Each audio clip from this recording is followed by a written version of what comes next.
I'm Kevin, and I'm joined by my co-host with Harrison Bader like hair. Yeah, it's a weird ordeal. Katie is just proving to be childish. Which is why I don't feel I would give $5 million to Jack Campbell. I don't know. Baseball is one of those sports where anyone who makes the playoffs really can be a contender. I think the Padres definitely do it. I don't think Donovan Mitchell gets traded. Kyrie Irving does have the track record of not being a great locker room fit, or even good locker room fit. Bader got some luscious locks. I gotta say it. This is Zach Bigley, the broadcaster for the Frisco Rough Riders, and you're listening to Outsiders Opinions with Kevin and Austin. You guys better subscribe. What's up, y'all? Welcome to our MLB Opinions of the Week. And the man that's pulling some opinions and hitting oppos also with his opinions, Austin. Yeah, this is Kevin. This is something we talked about and we kind of tried to avoid talking about because of how wide the race is. But you made it a good point. Is it a good thing for the league? I think we can just start with that. Do you think it's a good thing for the league for the AL and NL MVPs being such a wide race, or eventually what we may see a combination because that's the only way we're gonna get a close race? I might say it's kind of a good thing because I think we're seeing some historic seasons right now from our AL, NL MVPs, and my main thing for a good thing is there's not really a lot of controversy when the MVP comes in. Yeah, I said this before we recorded, but I think Ohtani could be injured and still get MVP.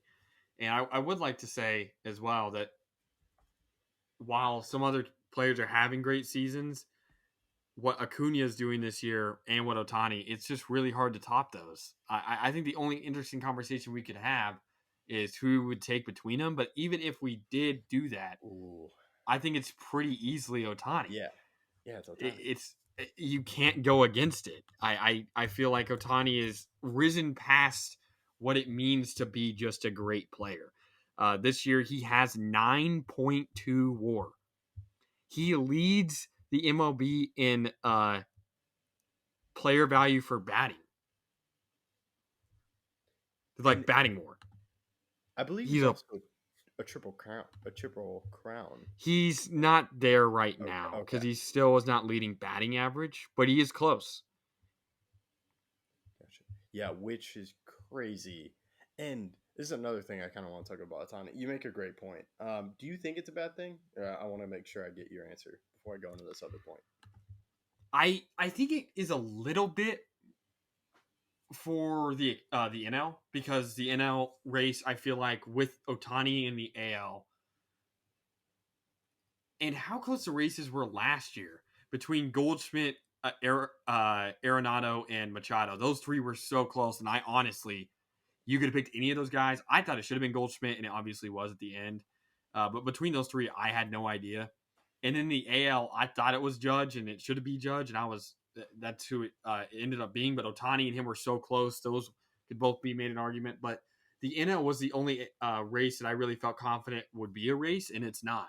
And I do think that it kind of means that Acuna, not saying he will, but he could have down weeks and still pretty easily win this MVP award.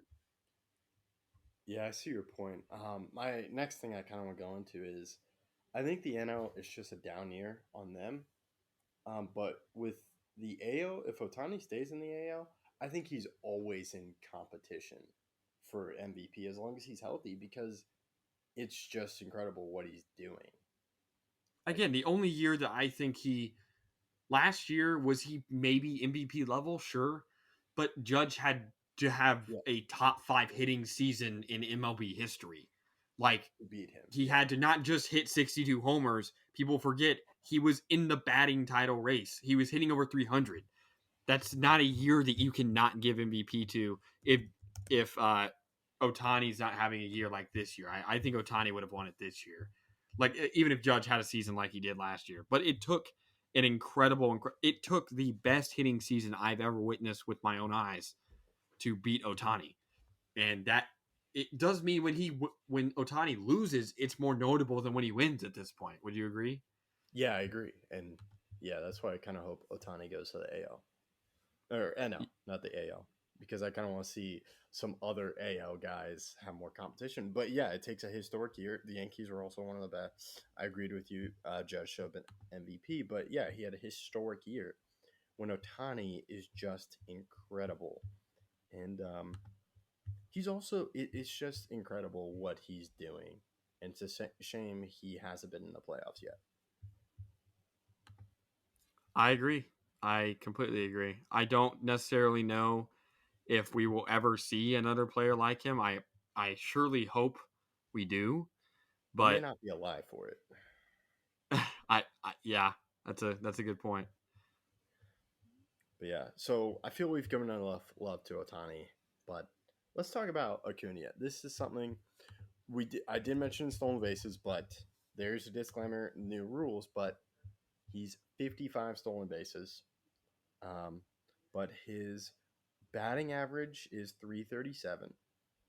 His OBP is .421, and then his slugging is .574, and he's just at a 995 OPS and a 163 OPS plus. A lot of numbers I threw at you, but this is his best batting average in his career, and it's just incredible is what he's doing. But yeah, I wish there was someone else. I wish Arias was really close to 400. I know he's close to 400, but I wish he was at like 399 because I think that would be a nice debate. Even though I'd probably still pick Acuna. Yeah, I mean, I think the second place in the NL, and I know this may seem like a guy that wouldn't be there, but it's Han-Sung Kim with the Padres, which really does kind of throw shade at Tatis and Machado and all those guys for not having the great year that they're having. Obviously, Snell is still in the Cy Young race, but Kim, he has the most WAR for any player in the NL. He has more WAR than Acuna. They're both tied at 5.9, but I think by just a slight like point something, Kim is higher, and that's mainly because of defense. He is leading the entire NL with 2 D WAR. He is batting 286 with a 132 OPS plus. He's easily the best player or best hitter, I'll say, on the Padres. Snell is really close when he comes to best player because they're both obviously having incredible seasons. But the fact that between guys like Tatis, Soto, and Bogarts and Machado, that the best WAR by a pretty wide margin and best season is Ha-Seong Kim. It kind of speaks to where the NL is right now. Yeah, that's a good point. I wasn't aware of those Kim stats, but yeah, that really begs into question the Padres. And yeah, just that's the second guy. What do you think about if Arias had kept hitting 400? How do you feel? It's still pretty easily. Yeah. Okay. I still think it's pretty easily Acuna, mainly because Arias doesn't have the great defense. Acuna still is very good on defense. Arias is fine. He's good, but Acuna's arm and his ability in the outfield, along with his base stealing, he's just so diverse as a player. If Kim could get his batting average to 310, we may have an argument. I may go Kim because I think the defense is wildly underrated, and Kim is by far the best defender right now in the NL. And he'll easily win his first Gold Glove this season. But Acuna's ability to hit the ball and hit the ball for power really does push him over the edge. His 26 homers versus, for example, Arias, who only has 4 this year. Oh, he only has 4. Okay.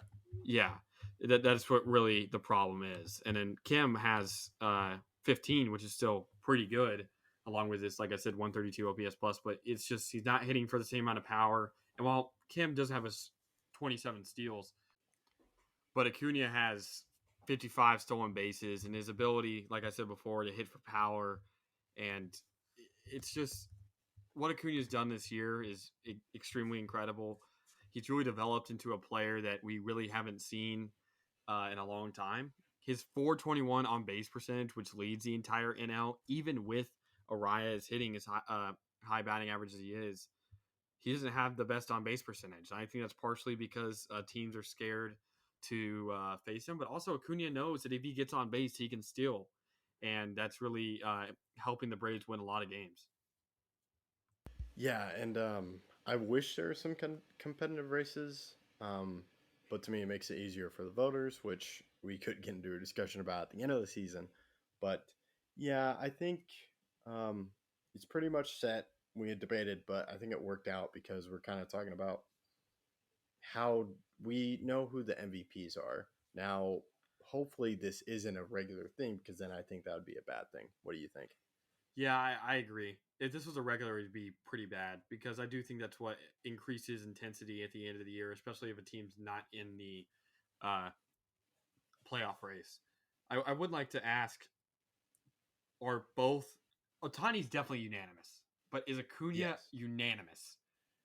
I'm I going to think say he no. should be, but you don't think he will be.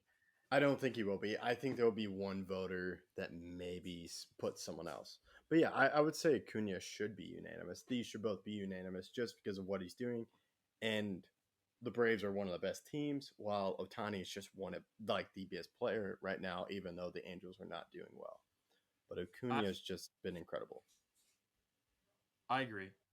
I'll say that I think I'll agree with you. I think that Acuna ends up not getting unanimous, but he definitely should. Yeah. And let us know if you disagree with us in the comments. We appreciate you listening. And any final thoughts, Austin? No, I'm excited to see if Acuna and Shohei can keep up their great year. Yeah, maybe something different happens and we have to revisit this. That would be quite a turn of events. Let us know what you think. That's all we got. Thank you for listening to Outsiders Opinions.